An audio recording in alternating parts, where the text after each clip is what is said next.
আপনার ডাক্তার আপনার chemotherapy plan করার সময় হয়তো ভেনাস অ্যাক্সেস নিয়ে আলোচনা করতে পারে।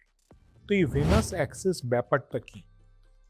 আমরা জানি কিমোথেরাপি একটা পাওয়ারফুল ড্রাগ, যেটা আমরা হাতে রক্ত সঞ্চালনের রাস্তায় বা শিরাতে চ্যানেল করে স্যালাইনের মাধ্যমে দিই। যখন আমরা দিই, তো অনেক সময় শিরাটা জ্বলে যেতে পারে, শিরার রং পরিবর্তন হতে পারে, বা ঠিকভাবে যদি আমরা চ্যানেল যদি করি, তো অনেক সময় কিমোথেরাপিটা চ্যানেল থেকে বেরিয়ে পারিপার্শ্বিক যে চামড়া যেটা আছে সেখানে যদি চলে যায়, তো সেই জায়গাটা পুড়ে যেতে পারে বা ইনজুরি হতে পারে।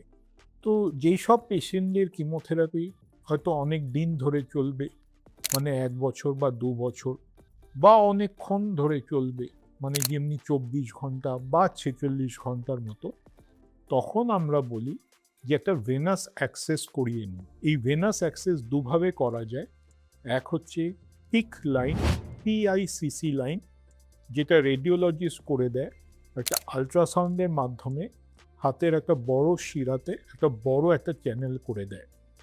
এটা করলে বারবার চ্যানেল করতে হবে না কিমোথেরাপি নেওয়ার জন্য, এবং সেখানে শিরার রঙও চেঞ্জ হয় না, বা এই যে পারিপার্শ্বিক যে লিকেজ যে হওয়ার একটা সম্ভাবনা থাকে সেটাও হয় না। আরেকটা হচ্ছে কিমোপোর্ট। সেটা কি?